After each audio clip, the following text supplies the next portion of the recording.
2 दिवसीय कबीरपंथी समारोह में पहुंचे मंत्री रत्नेश सदा। ज्ञान और विज्ञान का आधार स्तंभ है वेद। आचार्य परमानंद। आप देख रहे हैं दार्शनिक भारत लाइव। अमरेश कुमार की खास रिपोर्ट।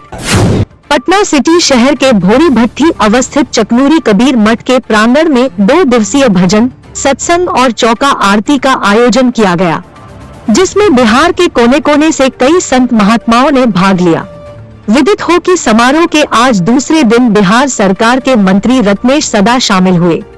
इस दौरान मंत्री रत्नेश सदा का स्वागत समारोह के आयोजक महंत मनभंग दास ने किया। इस दौरान सभा को संबोधित करते हुए मंत्री रत्नेश सदा ने कहा कि सदगुरु कबीर भगवान के अवतार माने जाते हैं। लहरतारा ग्राम में एक तालाब में कमल पुष्प पर अवतरित हुए और काशी को अपना कर्म क्षेत्र बनाया। हिंदू हो या मुसलमान, जहां भी ढोंग या पाखंड नजर आया, उस पर उन्होंने प्रहार किया। सभा को संबोधित करते हुए विशिष्ट अतिथि आचार्य महंत परमानंद दास ने कहा कि मानव के गुणों की पूजा होती है, न कि उसके स्वरूप का। वेद सारे ज्ञान और विज्ञान का आधार स्तंभ है। वेदों से ही सारे धर्म और विचारों की उत्पत्ति हुई है। अतएव वेद का निंदा करने वाला व्यक्ति नरक के भागी बनता है। सत्संग के पाश्चात्य चौका आरती और भंडारा किया गया।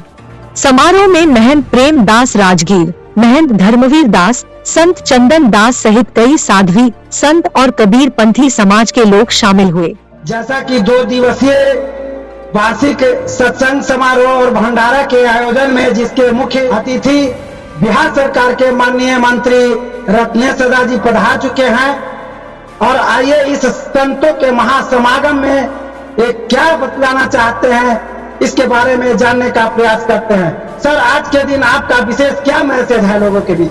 इस सत्संग के माध्यम से मैं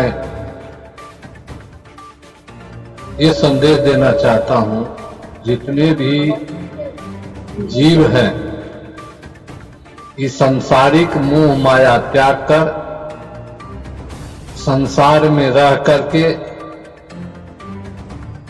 और गुरु पर हमेशा ध्यान लगाए रखे, ताकि ये संसार में जो एक संसार है काल का, धर्म का जाल पसार रखा है, लेकिन इसी में हमको गुरु का नाम लेते हुए इस नैया से, इस भवसागर से पार होने की जरूरत है।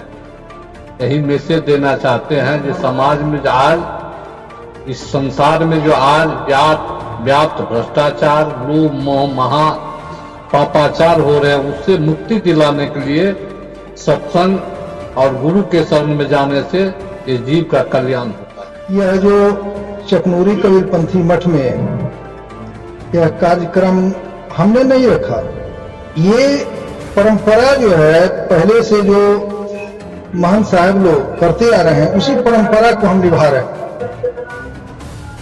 अनंत चतुर्दशी को क्यों किया जाता है?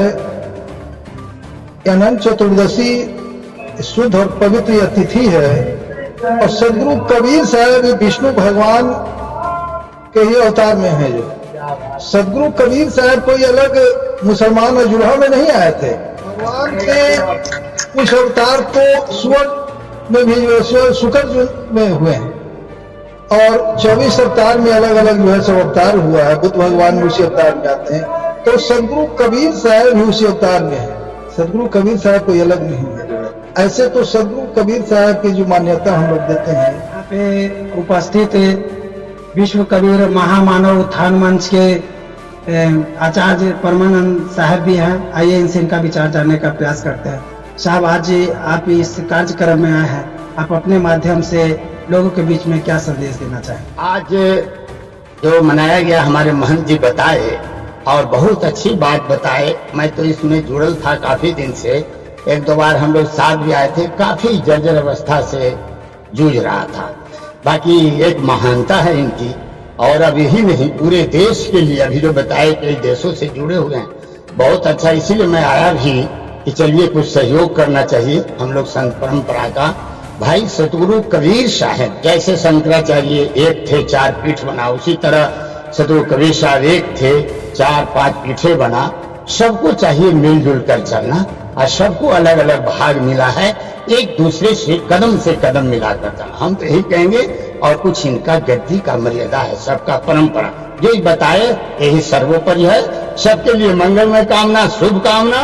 हमारा सनातन धर्म को जो भी पंथ संप्रदाय हैं, मनभेद साहब ने सबको जोड़ने के प्रयास किए, और जिस प्रकार से बरसा पड़ता है तो सभी लोग मैंने आनंद मनाते, उसी तरह से जिस संग से जो भी आए हैं बाहर बहुत दूर से सभी लोग आनंद मना रहे हैं। दोस्तों, जैसा कि अभी अभी आपने देखा, भट्टी पर अवस्थित इस चकमुरी मठ के प्रांगण में संतों ने अपनी बातों को रखा, और अपना देश दार्शनिकों का देश है, संत महात्माओं का देश है, और पूरे विश्व में भारत की जो महानता है, यहाँ के सभ्यता और संस्कृति का पहचान है, उसको लोगों ने स्वीकार किया है और माना है। और इस चीज को आप यहाँ के संत महात्माओं के वाणियों से सुना। जय हिंद, जय सतगुरु कबीर।